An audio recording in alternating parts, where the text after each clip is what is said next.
We're back. Hello, everyone. Everyone. We are the Unspoken. We're the Unspoken. I'm Cecil. I'm Natalie.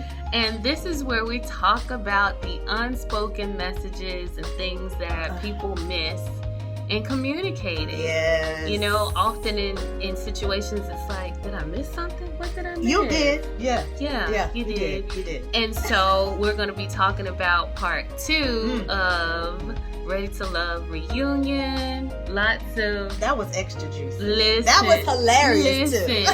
Lots of jokes, lots of laughs, and we're going to jump right on into it. We're going to start with my boy. Sir Lips-A-Lot. I like big kisses and I cannot lie. Hey! Troy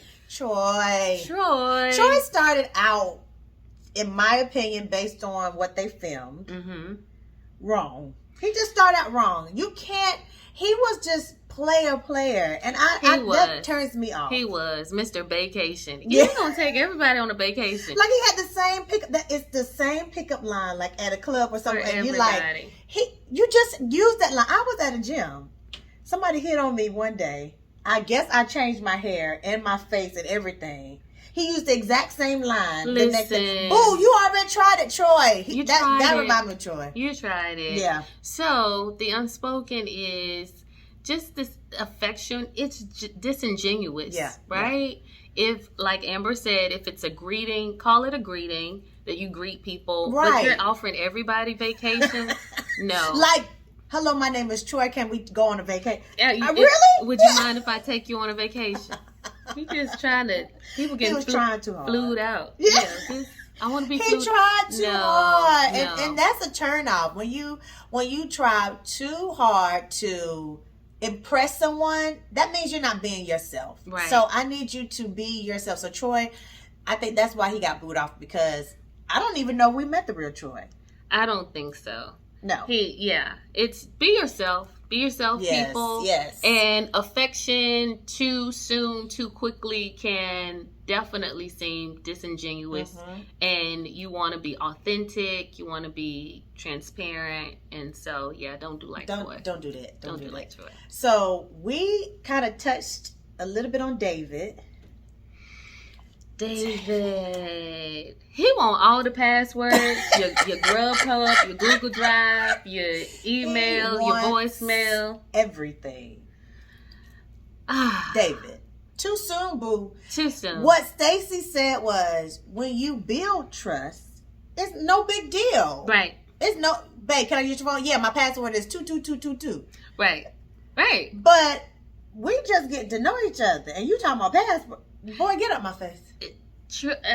David is dealing with some unresolved stuff from his past. Obviously, absolutely. Yeah, that's the unspoken here.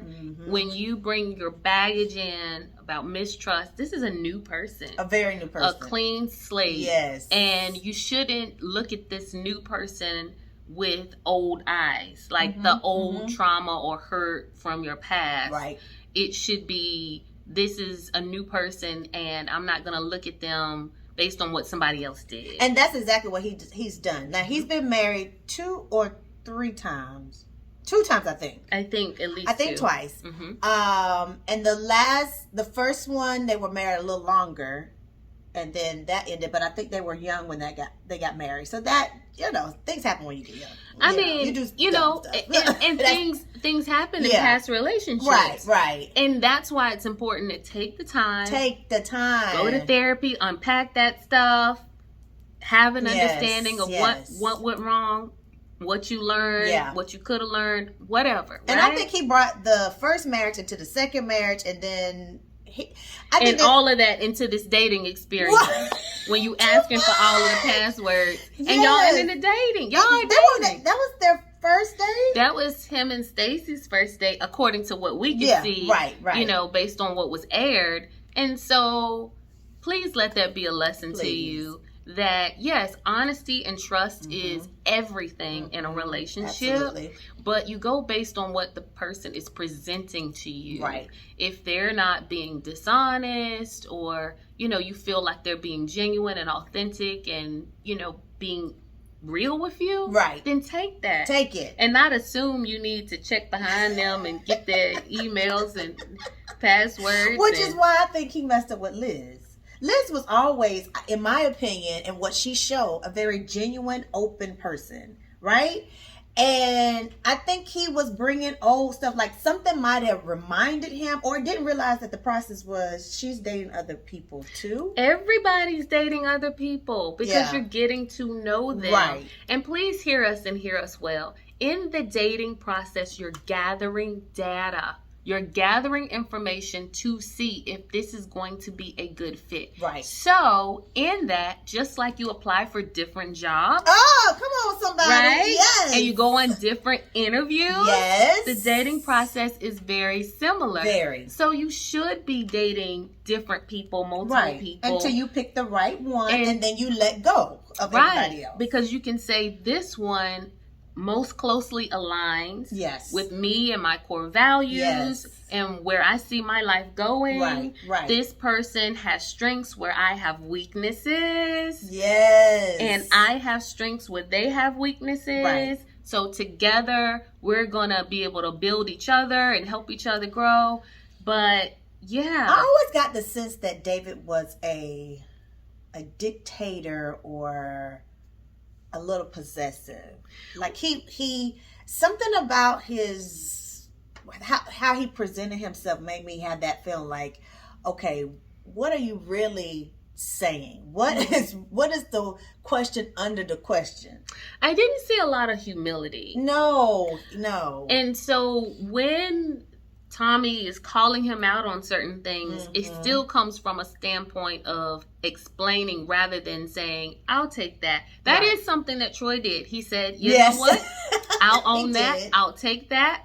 And yep, I agree. I didn't ever hear David say that. No, he justified every behavior that he had. And I like how Tommy compared the two times that David had to tell two women that they were not ready to love, right? And how they took it. They were upset clearly, but they were like, okay, cool, I accept y'all's decision. That's right. But when it came to David, he was trying to quit before he knew. Liz, no, Liz, no, let me talk.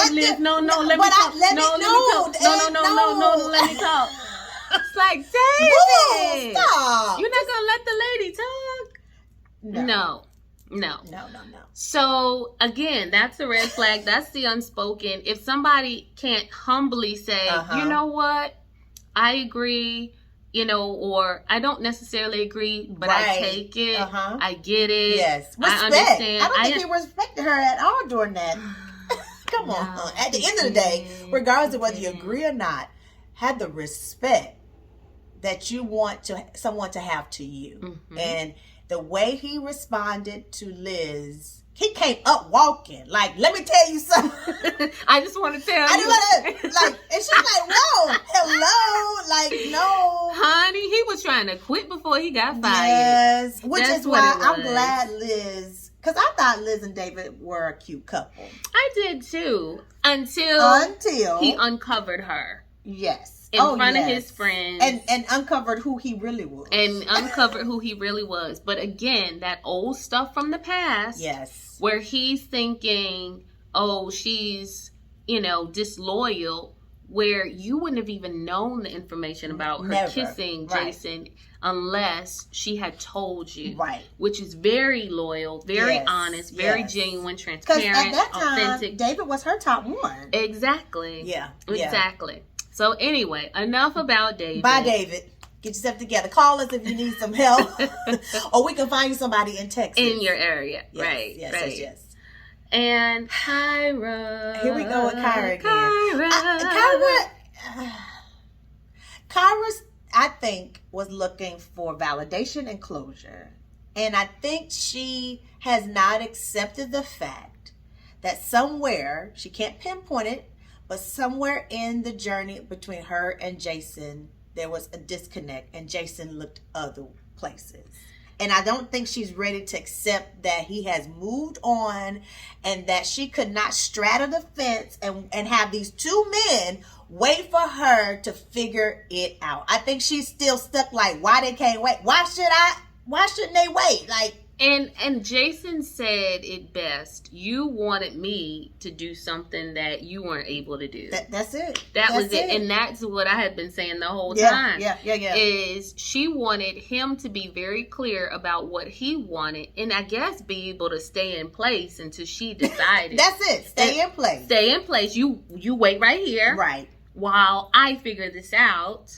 But don't change your mind. Don't change your mind. Right? Right. Like, don't get closer to anybody else. No. But I'm still figuring me out. Right. Which is why I thought it was very disrespectful for her to dismiss what Jason and Liz had or was growing, because she wanted Jason and AJ to stay put as she figures it out.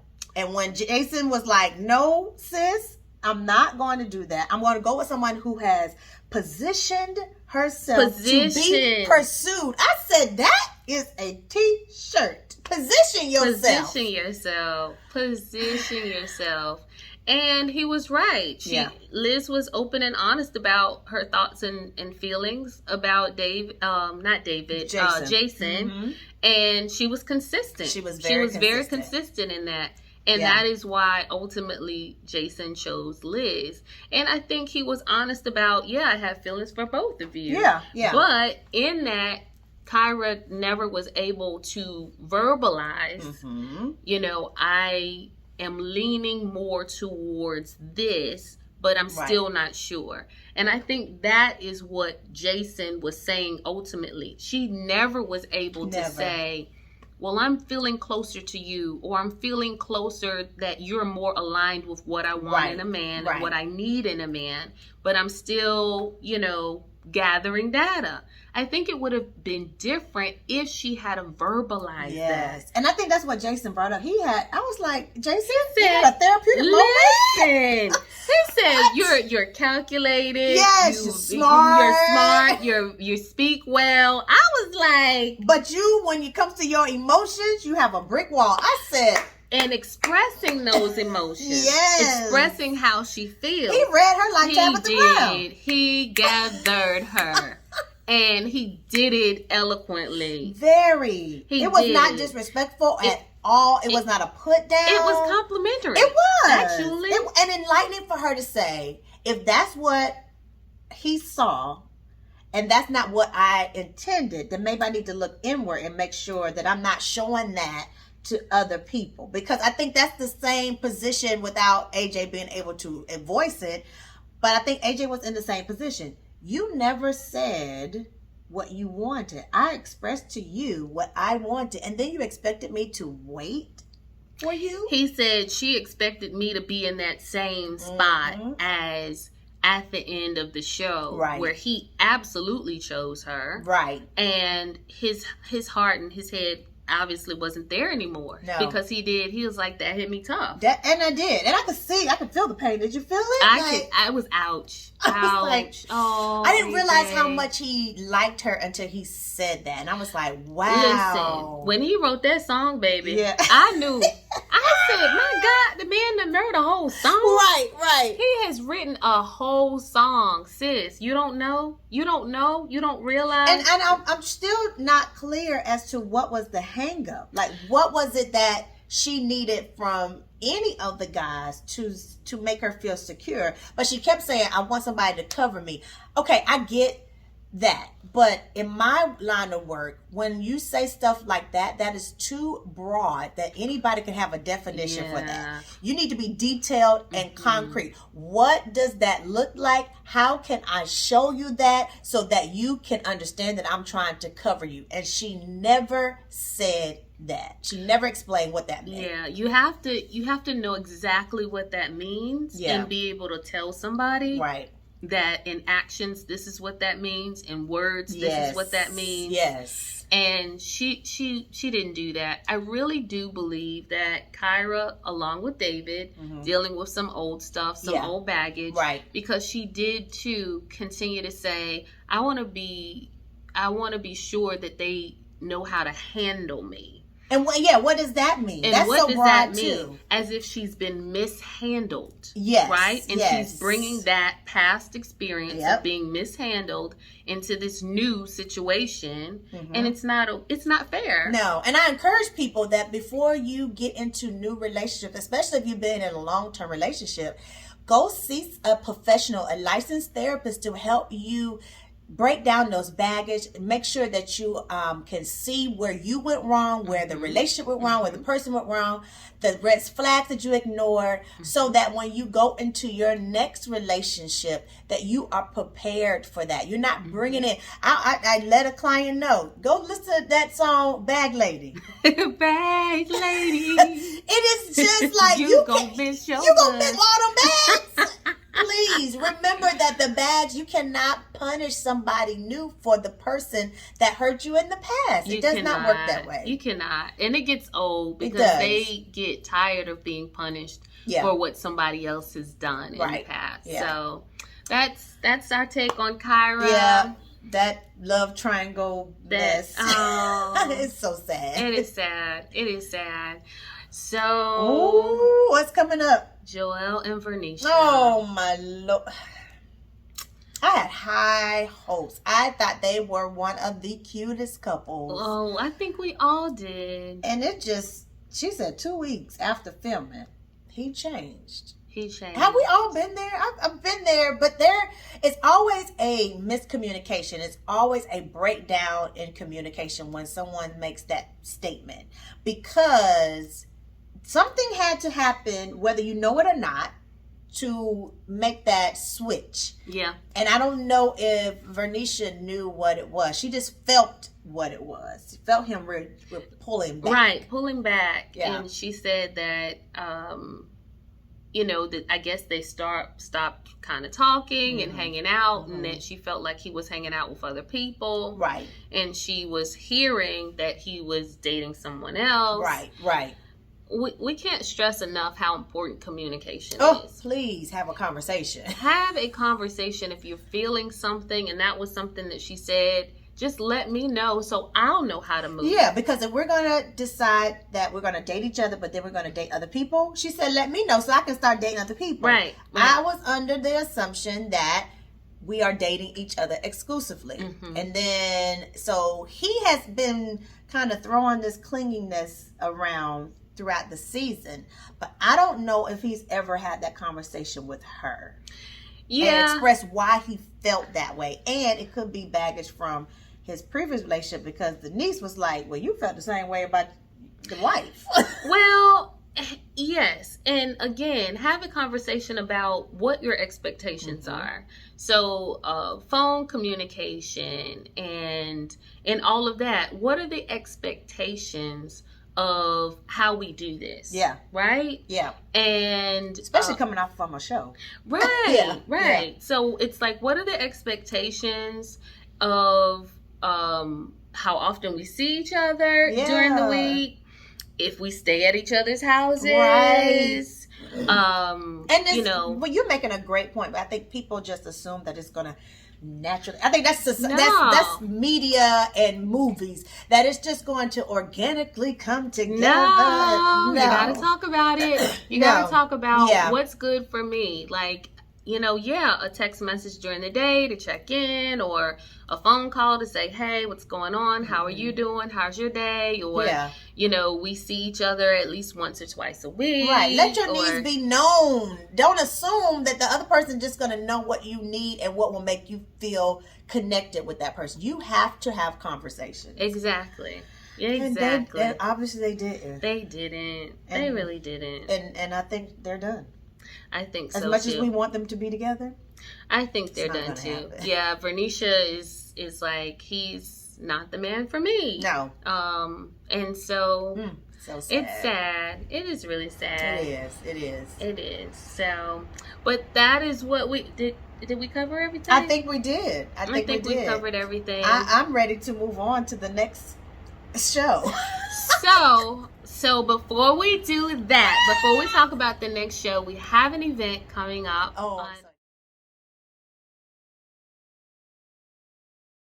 I'm so excited. August the 13th. Yes.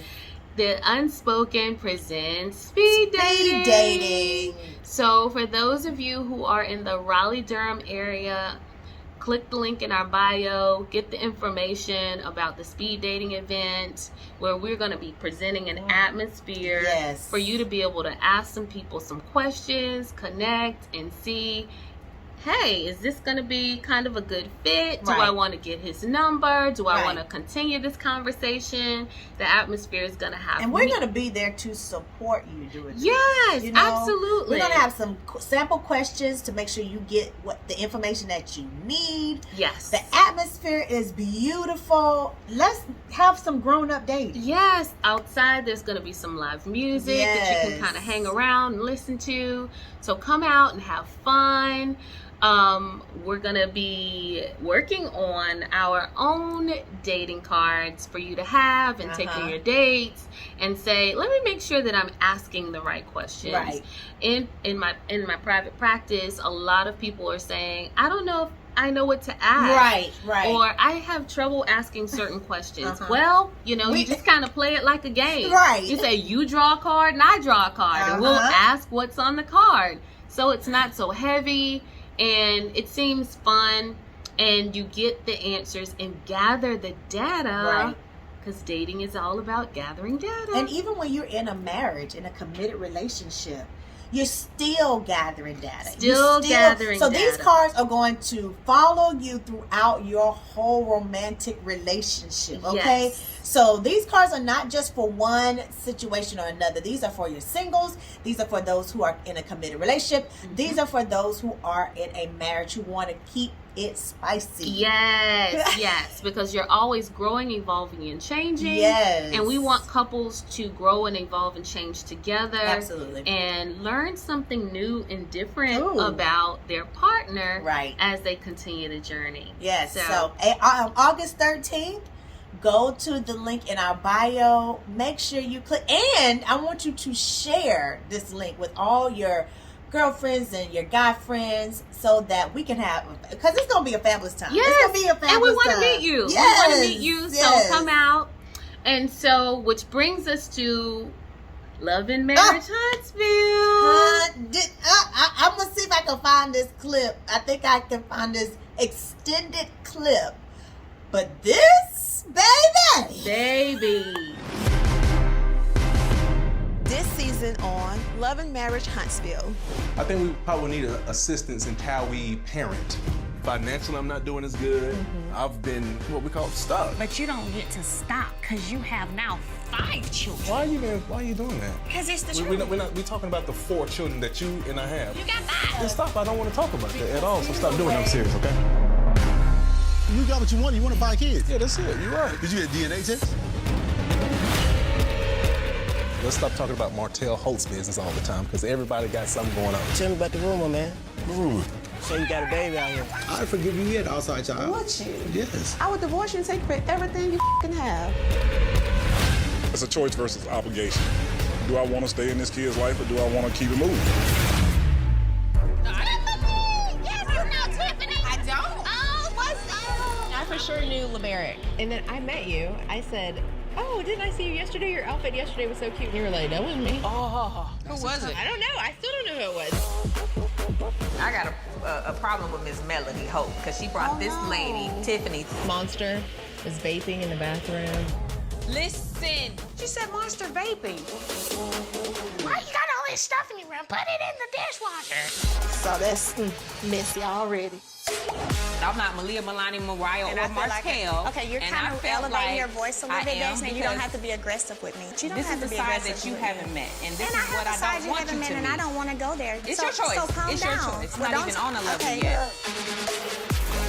I don't see. I hear it. Stop talking and I tell don't me go what by I what I said on hear. social media. I don't go by what I hear. I go by only what I see. Can you tell me what the you see? A lot of Then say it. You jumped up and started hitting on the table like, shut the up. Really? I know, you are. I think it's disrespectful, period, and it's never come out of my mouth to a human being. Martell, I'm gonna knock you upside your head. Everybody needs to stay in their lane. Aside from excuses, what would you give yourself? Like, What do you mean aside from excuses? You plan on building up on the 47 acres? Why would you go to Melody?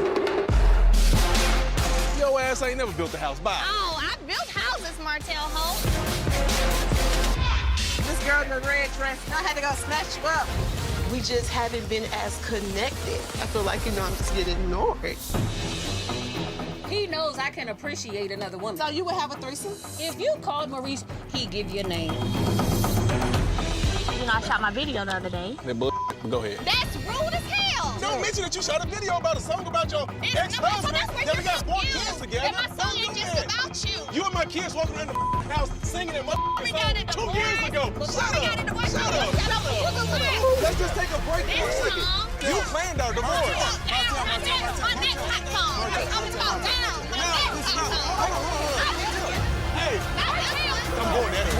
Love and Marriage Huntsville. Honey? It goes into, it's so beautiful how Ready to Love ended and we're going into Love and Marriage Huntsville, right? So you go moving from dating into relationship, marriage, right? And divorce. And divorce. And how you still need those same skills, communication, not assuming, express what you want, have boundaries. You still need those things. So this season is going to be juicy because now we have 2 married couples and a divorced couple. Honey. And how do you thrive after divorce? You know I got a book out there, honey. Divorce looks good on you. And we're going to be talking about it. We are going to be talking about this because it brings in in-laws. In-laws, all the things, all the family things. Dynamic. You got kids. Yes. And so you don't want to miss it. So continue to follow us for all of the information you need about communication and the unspoken. Right. All right. Until next time, talk to you later. Bye.